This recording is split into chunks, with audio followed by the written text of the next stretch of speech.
29 de junio, solemnidad de los santos Pedro y Pablo. Lectura del Santo Evangelio según San Mateo. En aquel tiempo, al llegar a la región de Cesarea de Filipo, Jesús preguntó a sus discípulos: ¿Quién dice la gente que es el Hijo del Hombre? Ellos contestaron: unos que Juan el Bautista, otros que Elías, otros que Jeremías o uno de los profetas. Él les preguntó: ¿y vosotros? ¿Quién decís que soy yo? Simón Pedro tomó la palabra y dijo: Tú eres el Mesías, el Hijo del Dios vivo. Jesús le respondió: Bienaventurado tú, Simón, hijo de Jonás, porque eso no te lo ha revelado ni la carne ni la sangre, sino mi Padre que está en los cielos. Ahora yo te digo: tú eres Pedro, y sobre esta piedra edificaré mi iglesia, y el poder del infierno no la derrotará. Te daré las llaves del reino de los cielos.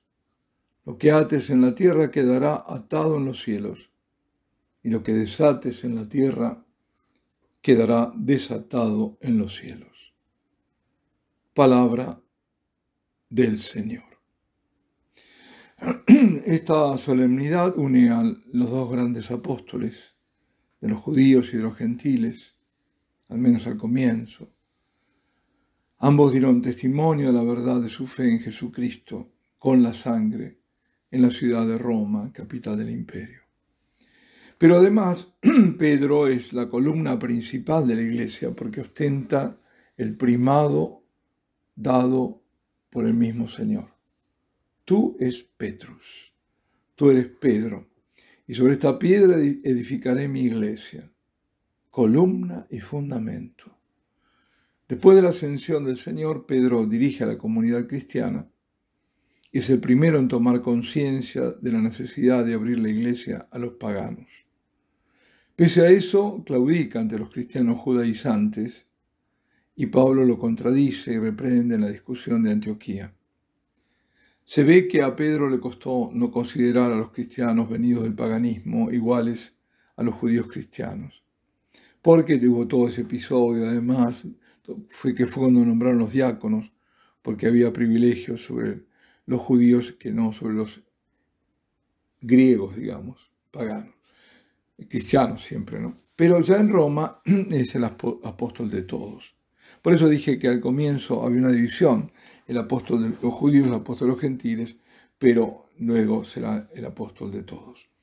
Y en un día como este, hace ya 11 años, el Papa Benedicto decía: si pensamos en 2000 años de historia de la Iglesia, podemos observar que, como había preanunciado el Señor Jesús, no han jamás faltado a los cristianos las pruebas, que en algunos períodos y lugares han asumido carácter de verdaderas y propias persecuciones.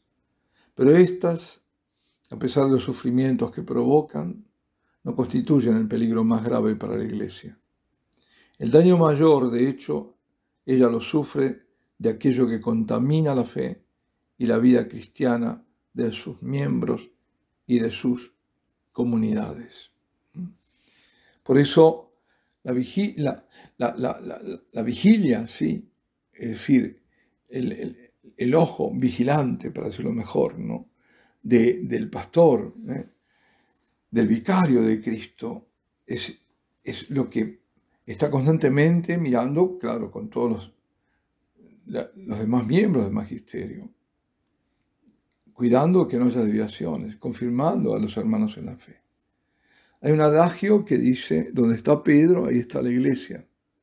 Lo que también significa que donde no está la iglesia, allí Pedro no está. La frase completa es: ubi Petrus ibi ecclesia. Ubi ecclesia ibi nulla mors sed vita eterna. O traducido: donde está Pedro, ahí está la iglesia.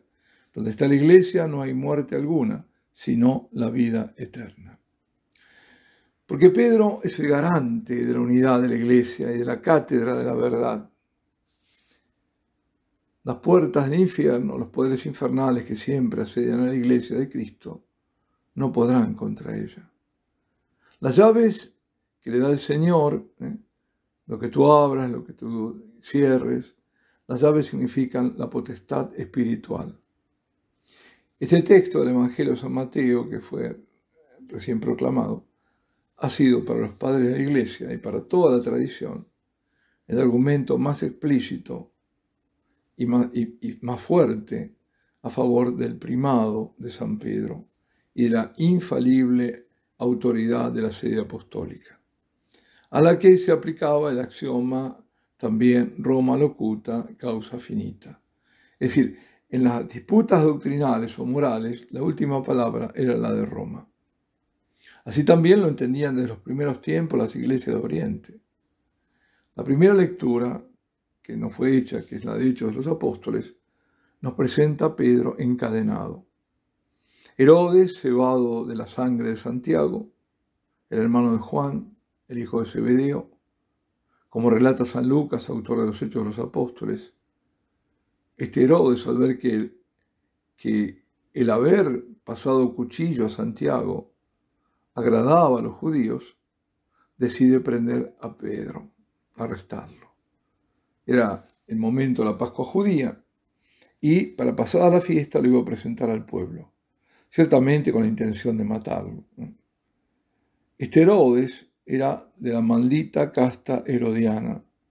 Se lo conocía como Herodes Agripa I, nieto de aquel cruel Herodes el Grande que mató a los niños de Belén, y sobrino de Herodes Antipas, que es ese Herodes que se burla del Señor, cuando se lo manda Pilato a este otro Herodes. Dicho sea de paso, Santiago, que murió decapitado según una tradición, Clemente Alejandrino cuenta que Santiago murió perdonando al que lo había delatado, el cual también se hizo cristiano. Esta es la historia de nuestra iglesia, de santos, de infieles y apóstatas que a veces se arrepienten y convierten, y de persecución y traiciones, junto a heroicidades solo posibles por la fuerza del Espíritu Santo. Pues, ¿qué ocurrió con Pedro en la cárcel? Que fue librado de las cadenas por un ángel del Señor. ¿Pero por qué? Porque la iglesia oraba por él a Dios, y oraba con insistencia y sin cesar. La oración incesante liberó a Pedro. Nuestra oración debe ser sin interrupción. Por eso, la fuerza única de la adoración perpetua. Debemos liberar a la iglesia con nuestra oración y reparación, que no se interrumpe y lo mejor de todo ante el Santísimo.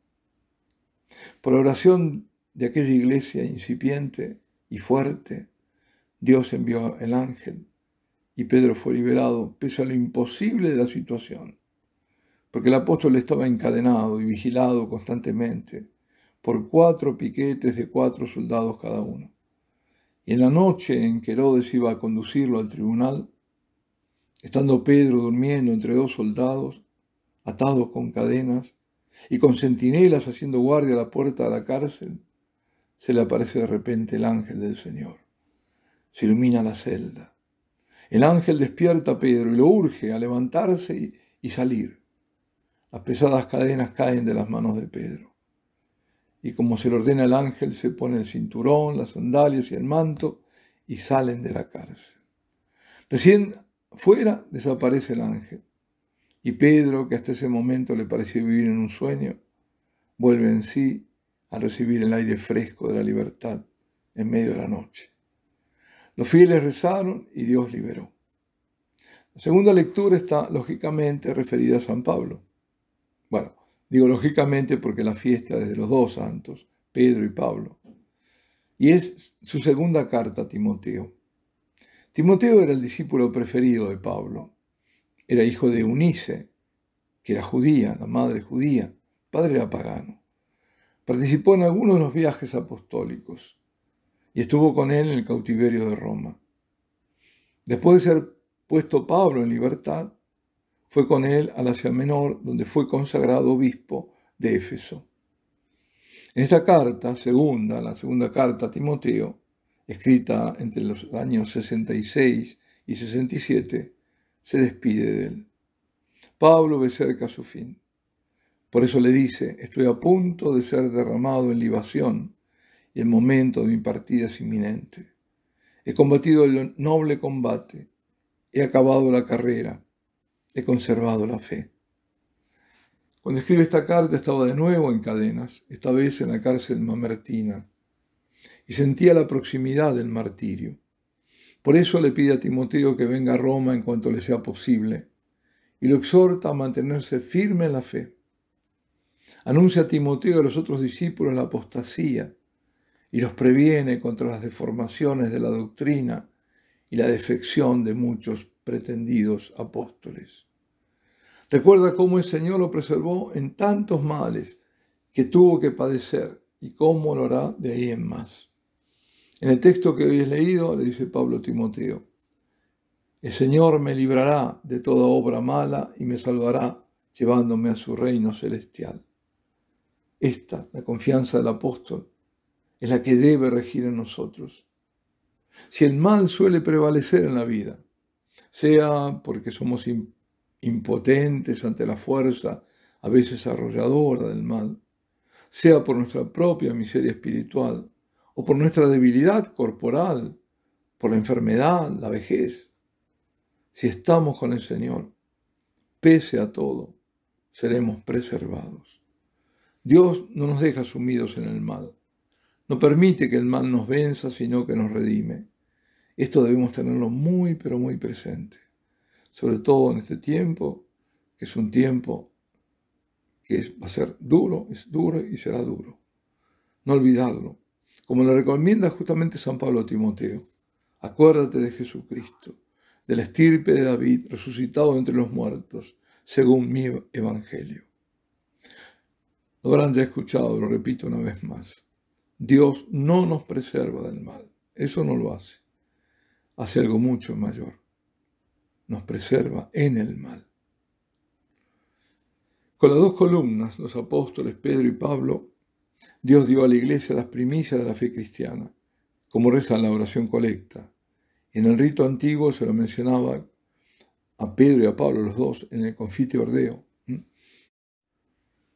Confiteor Deo omnipotenti, beate Marie semper Virgini, beato Micaeli Arcangelo, beato Ioanni Battiste, Santis Apostolis Petro et Paulo, omnibus santis et vobis fratres, etc. Es que al confesar los pecados y luego al rogar la intercesión nuevamente se los incluye junto a la Santísima Virgen, a San Miguel Arcángel, a San Juan Bautista, San Pedro y San Pablo. Eso. También para la Iglesia de Oriente, los dos apóstoles son sinónimo del colegio apostólico, como piedras fundamentales de la fe. En los actos oficiales, cuando cabe, claro, el Papa invoca la autoridad de los santos apóstoles Pedro y Pablo, cuando quiere referir la tradición a su fuente, que es la palabra de Dios. Es decir, son los garantes, ¿no? Nuestra iglesia es apostólica y nuestra fe es apostólica, la fe de los apóstoles, la que nos han transmitido ellos. Pidamos a San Pedro y San Pablo en este tiempo también que interceda por nosotros, que intercedan los dos, cuando también nosotros hacemos nuestro propio Confiteor Deo, es decir, yo confieso a Dios Todopoderoso y a ellos también, pidiendo a ellos también que nos protejan y que intercedan por nosotros y que protejan a esta iglesia, la iglesia que fundaron, que se fundó sobre Pedro y que Pablo fue el otro brazo, la otra columna tan importante. Pidamos especialmente por nuestra iglesia en este tiempo. Alabado sea Jesucristo, la bendición de Dios Todopoderoso, Padre, Hijo y Espíritu Santo, descienda sobre vosotros y permanezca para siempre.